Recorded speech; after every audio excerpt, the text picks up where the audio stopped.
Женитьба – это потребность всех людей, но пророк, саллаллаху алейхи вассаляма, ввел в женитьбу сунну, этику, особые смыслы.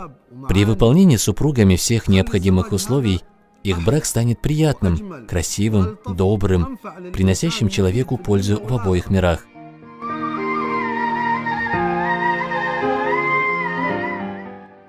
Целей женитьбы у людей много, каждый желает жениться из личной цели, но посланник Аллаха, саллаллаху алейхи вассалям, эти цели и намерения возвел на очень высокий уровень.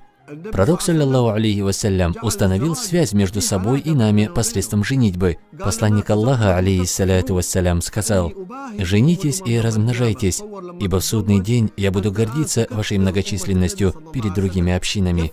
Представьте себе, когда ты женишься, станешь причиной умножения количества общины Мухаммада, саллаллаху алейхи вассалям. Ты станешь источником радости и одной из причин гордости пророка, саллаллаху алейхи вассалям, перед другими общинами в судный день.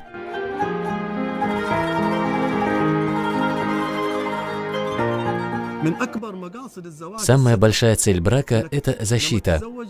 Когда ты вступаешь в брак, то хранишь свое целомудрие и целомудрие мусульман. По сравнению с другими целями, эта цель самая большая и важная, поскольку она улучшает умму и отдаляет большие беды, на которые жалуется мусульманское общество.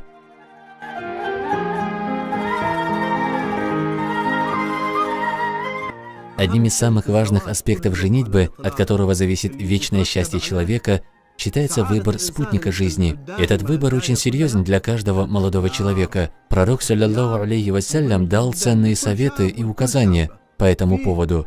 Обрати на них внимание. Пророк, алейхиссаляту вассалям, сказал: смысл: на женщине женится из 4 причин: имущества, знатности, красоты и религии. Ищи же ту, которая является религиозной, и будет в этом благодать.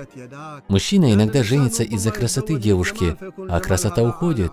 Женится из-за ее знатности, но и знатность может уйти, и девушка даже может оказаться в приниженном положении. Женится из-за имущества, а потом и сам, и его супруга могут стать нуждающимися. Однако в религиозности заключается благодать для человека. Как-то раз пророк, саллаллаху алейхи вассалям, сказал: смысл: остерегайтесь зеленого дерева, выросшего на навозе. А как это, о посланник Аллаха? Спросили сподвижники. Пророк, саллаллаху алейхи вассалям, ответил: это красивая девушка, которую плохо воспитали. К примеру, дерево зеленое, но внутри, посередине, гнилое. Также девушка внешне красивая, но воспитание у нее плохое и плохой нрав. Нужно обратить на это внимание.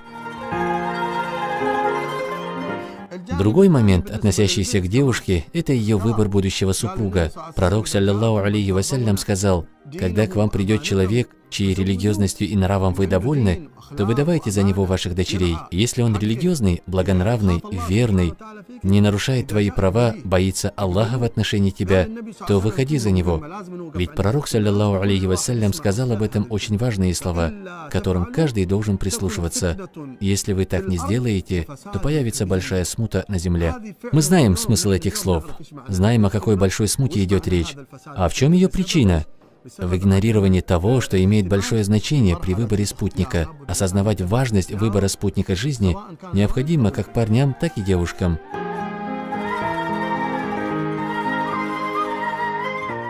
Важным аспектом, когда сватают девушку, считается смотреть на нее, на лицо и кисти рук в присутствии ее семьи. В этом взгляде есть тайна. Посланник Аллаха, саллаллаху алейхи вассалям, сказал: когда пожелаешь жениться, посмотри на нее, это пробудит любовь между вами. Этот взгляд определяет выбор по воле Аллаха. В сердце появится либо согласие, либо отказ.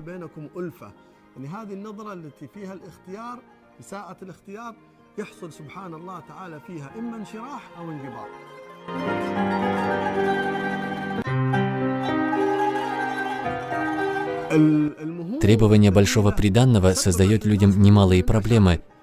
Многие парни обеспокоены, девушка обеспокоена, мать обеспокоена, семья девушки обеспокоена. Почему вы все обеспокоены? Это удивительное дело. Все обеспокоены, а сами целенаправленно постоянствуют в этом. Человек обязательно должен знать, что дочь не продают. И если даже оценить дочь, то никакое имущество этого мира не сравнится с нею. Если есть подходящий мужчина, зачем много имущества? Я желаю для дочери счастья, а счастье не заключено в деньгах. Счастье, когда этот мужчина уважает мою дочь, живет, почитая ее и проявляя заботу о ней.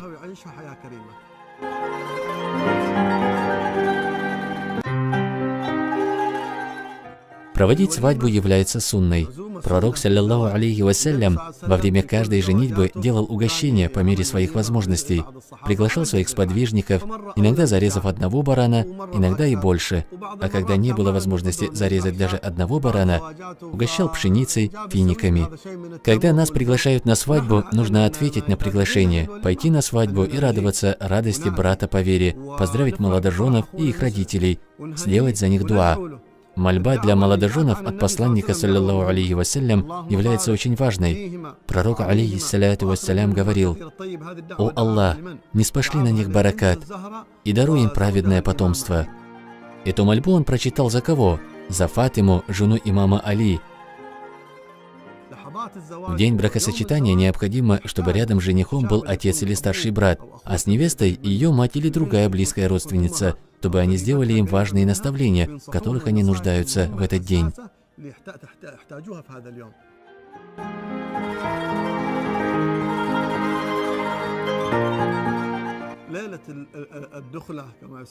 Это ночь, во время которой впервые уединяются молодые. Первый час этой ночи очень красивый, счастливый, радостный. И в это время осуществляются две важные сунны. Мужчина не должен об этом забывать. Многие люди в это время забывают все, но умный парень помнит эти две важные сунны. Первая сунна – совершение 2 ракатов хвалы Всевышнему Аллаху. Не забывай Аллаха, эта свадьба была по Его милости, так соверши 2 раката хвалы. И вторая сунна, когда убирают завесу с лица жены, следует положить руку ей на лоб и прочитать: «О Аллах, сделай ее благой и благодатной». Сильная связь между нами и пророком, саллиллаху алейхи вассалям. Посланник Аллаха, алейхиссаляту вассалям, нам сказал: «Никах – это моя сунна. Кто отказался от моей сунны, тот не из моей общины». И если ты из умма Мухаммада, саллиллаху алейхи вассалям, из числа следующих ему, то будешь старательным в заключении брака и создании чистой семьи, будешь из числа особенных людей, отмеченным Аллахом в Коране. Скажи: «О Мухаммад, если вы любите Аллаха, то следуйте за мной, и тогда Аллах возлюбит вас».